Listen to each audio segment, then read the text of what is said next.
Miss world Bangladesh খ্যাত জনপ্রিয় অভিনেত্রী জান্নাতুল ফেরদৌস ঐশী সম্প্রতি একটি টক শোতে অংশ নিয়ে নিজের স্কুল জীবনের মজার এক স্মৃতি শেয়ার করেছেন।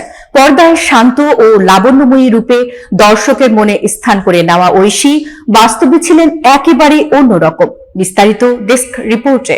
সাক্ষাৎকারে ঐশী জানান, দশম শ্রেণীতে পড়ার সময় এক তরুণ তাকে প্রেমের প্রস্তাব দিয়েছিলেন, তবে তার উত্তরে ঘটে গিয়েছিল অবিশ্বাস্য কিছু।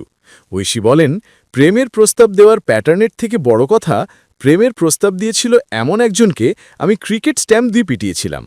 সঞ্চালক ঘটনাটি শুনে অবাক হয়ে প্রশ্ন করলে ঐশী হেসে জানান, তখন তিনি ছোট এবং বিষয়টি বোঝার মতো পরিপক্কতা তার ছিল না।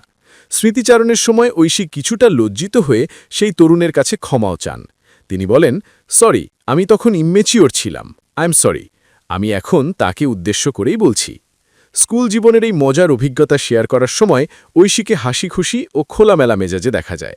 বর্তমানে ঢাকাই চলচ্চিত্রের ব্যস্ত এই অভিনেত্রী নিয়মিত ছোট ও বড় পর্দায় সক্রিয় রয়েছেন।